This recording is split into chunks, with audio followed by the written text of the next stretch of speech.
안녕하십니까. 애정통합뉴스 대표 최경영 목사입니다. 오늘은 이제 1월 5일 아침에 제가 세 번째로 유튜브 방송을 지금 하고 있습니다. 첫 번째는 이제 이 시국에 정당의 그 태도에 대해서 제가 말씀을 드렸고요. 두 번째는 공수처가 영장 집행을 이제 실패를 했는 그 부분에 대해서 또는 현재 재판관들에 대해서 제가 말씀을 드렸습니다.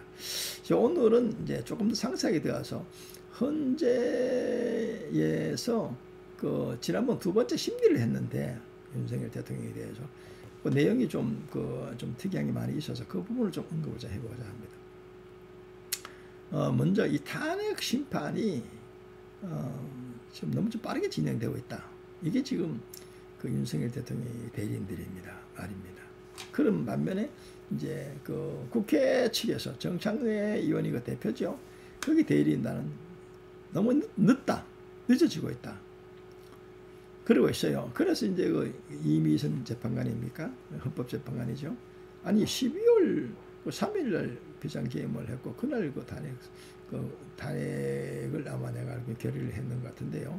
그래가지고 12월 17일 12월 뭡니까? 12월 탄핵 그 비상계엄이 이제 해제가 됐는데 그게 이제 12월 17일입니까? 12월 17일인 것 같은데요. 두 번째 탄핵을 결의해서 넘어왔는데 이제 넘어온 지 뭐 한 달도 안 되는데 왜 이렇게 늦다고 말하느냐. 한겨레 신문에서 헌재에서 탄핵 그 심판 속도 늦다 이래가지고 그건 아니다 이렇게 해서 변명하는 걸 제가 봤습니다. 그런데 이제 뭐 1월달에 뭐 5번인가 6번인가 지금 심리를 진행한다 해요. 이래가 윤곽근 변호사를 비롯해 많은 사람들이 윤석열 대통령 대리인단이 항의를 했습니다. 대통령에 대한 탄핵 그 심판에 대해서 전 국민들이 뽑은 대통령에 대해서 이렇게 졸속을 해서 되느냐. 그리고 정정 편향을 해서는 안 된다. 정말 공정하게 해야 된다. 이렇게 해서 그냥 그렇게 얘기하는 걸 봤습니다. 왜 윤석열 대통령이 비상계엄을 선포했을까? 비상계엄을 선포한 이유가 있을 거 아니냐. 그 부분에. 그리고 대통령의 고대 통치 행위이다. 이게 중요하다는 것이죠. 세계 어느 나라에도 대통령이 내란죄를 그런 의혹을 받은 일은 없었다는 겁니다. 자기가 대통령인데 뭐 여러분들이 밑에 있는 사람이 만약에 그렇게 했으면 내란죄가 될 수 있겠죠. 대통령이 되기 위해서. 그러나 윤석열도 자기가 대통령이 아직 임기가 많이 남았는데 그런 짓을 할 수가 없다는 겁니다. 그래서 비상계엄의 그 목적이 뭐냐. 그리고 2시간 만에 국회에서 결의한 걸 받아줘서 여러분들이 6시간 만에 해제를 해줬지 않느냐. 그런데 왜 내란죄로 모느냐. 정상적인 대통령을 할 수 있는 일을 했다. 이걸 지금 많이 주장하고 있는 것입니다. 야당은 내란으로 몰아서 그래야 대통령을 체포하고 대통령에 재판할 수가 있거든요. 기소할 수 있거든요. 대통령은 외환법이나 그 내란죄가 아니면은 여러분들이 기소할 수 없다 그러네요. 재임 중에. 그래서 서로 주장하는 바가 크게 달라요. 과연 윤석열 대통령이 한 일이 내란죄에 해당되느냐? 윤석열 대통령이 지금 절대로 내란죄에 해당될 수 없다. 그래서 이제 그게 하나 더 넣은 게 이제 직권남용. 직권남용은 크게 좀 다루지 않고 있어요. 보니까. 그래서 이제 앞으로 더 지켜봐야 될 일이지만 비상계엄을 왜 선포했을까? 그리고 국회가 결의한 걸 왜 들어줬을까? 그리고 비상계엄을 정상적으로 20시간 이내 6시간만 해제를 했어요. 그래서 그 다음날 국민들이 활동하는데 지장을 전혀 주지 않았습니다. 전혀 주지 않았어요. 그런데 이걸 가지고 내란죄를 먹는다는 것은 말이 안 된다.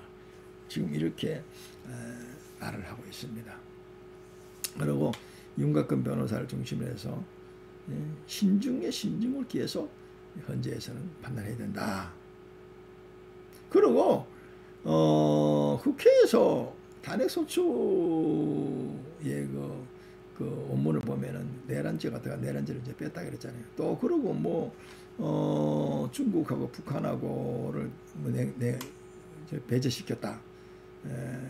그 이 국제관계에서 이런 부분을 또 넣었다가 뺐다는 것이에요. 그래서 이 윤곽근 변호사를 중심 이 사람들은 뭐라고 얘기합니까? 아니 탄핵 소추 원문에서 뭐 넣었다 뺐다 마음대로 할 수 있느냐? 그러면 이건 탄핵은 무효다.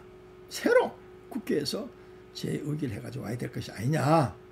이렇게 주장하는 것을 제가 그날 이제 이 심리하는 걸 이제 유튜브로 찍은 걸 제가 이제 봤습니다. 그래서 그 아마 14일 날 이 부분에 대해서 지금 헌재가 인원한다고 그래요. 이 부분을 어떻게 정리할 것인가 몰라요. 어떻게 할지 모르겠죠. 사실은. 그래서 많은 보수적인 사람들은 헌재가 이미 탄핵을 기정사실화 해놓고 짜맞추게 하는 것이 아니냐 이렇게 의심하는 사람들 많이 있어요. 물론 그러면 안 되겠죠. 국민 저항이 일어날 겁니다. 지금 광화문을 중심으로 해서 많은 사람들이 모여서 윤석열 탄핵은 무효다. 탄핵은 귀가시켜야 된다. 각하시켜야 된다. 윤석열 대통령을 지지하는 사람들이 모여서 아주 열광적으로 집회 시위를 하고 있습니다. 그리고 이재명 구속해라. 이재명 대표는 민주당 대표는 얼마나 사법 리스크가 있느냐. 그 이재명 구속시켜야 된다. 이렇게 해서 엄청나게 사람들이 나와서 항의하고 있어요. 그리고 민주당을 거의와 세력 민주당 해체해야 된다. 자, 국회는 대통령을 견제하는데 입법이라는 그런 자기들의 어떤 가진 고유한 특성을 가지고 대통령이 일을 할 수 없도록 만들어 버려요. 그럼 대통령은 국회에서 어떻게 제도를 겁니까? 거부권이 있긴 있어요. 그러나 거부권이 있지만 국회는 해산권이 있어야 되는 거예요. 옛날에 있었잖아요. 자, 이 부분에 대해서 이제 어떻게 앞으로 이제 할런지. 그리고 그 곁들여서 지금 이번 찰나에 개헌을 해야 된다. 그러게 이제 어떤 정치권 원로들이 모여서 인원을 했잖아요. 개헌하자. 개헌을 뭐 내각제로 할 것이냐, 대통령 중심제로 해서 4년 중임제로 할 것이냐, 이혼 집정분제로 할 것이냐 하는 여러 가지 이야기가 아마 곧 수면 위로 부상할 것 같습니다. 그래서 원로들도 개헌해야 된다. 여야에 개헌해야 된다는 그런 소리 오래전부터 나왔죠. 그런데 이재명 대표는 상당히 신중한 것 같습니다. 먼저 탄핵이 우선이다. 그러고 이제 곧바로 대통령 선거 빨리 들어가야 자기한테 유리하다. 이렇게 생각하는 것 같습니다. 물론 뭐 저는 그렇게 생각해요. 사람은 누구든지 간에 자기 필살기가 있습니다. 자기가 살기 위해서 수단방법을 가리지 않는다. 있어요. 남들이 공감 안 할 수도 있습니다. 그러나 본인은 살아야 되기 때문에 여러 가지 방법을 쓸 수가 있습니다. 그러나 그것은 또 막아내기 위해서는 상대방에 있어서 그걸 또 상세하게 법리적으로 밝혀내야 되는 겁니다. 그렇게 해서 어느 것이 옳고 그런 것을 이제 찾아내야 되겠죠. 그것도 한 능력이죠. 문제는요. 탄핵 찬성과 탄핵 반대하는 사람들이 지금 많이 모여서 집회를 하고 있습니다. 국민들은 정말 헷갈립니다. 많은 사람들은 참 이게 국민들이 어떻게 해야 될 것인가, 앞으로 가야 어떻게 될 것인가. 저는 그렇게 생각합니다. 대통령을 뽑았으면 5년 임기를 보장해 줘야 되고요. 그리고 잘하든 못하든 여당 야당 밀어줘야 됩니다. 그래서 국가 안정을 위해서 협조해야 됩니다. 윤석열 대통령이 여러 가지 잘한 것도 많이 있겠지만 또 잘못한 것도 있겠죠. 그러나 세계 글로벌 그 관계 그건 잘했다고 다들 평가하고 있어요.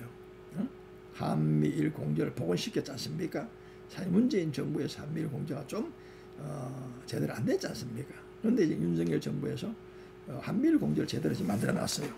자, 그런데 이게 지금 현재 서로 이제 만약에 대선을 해서 야측에서 정권을 잡게 되면 한미일 공조가 흐트러질까봐 막 상당히 미국도 걱정하고 일본도 아마 걱정하고 있는 것 같습니다.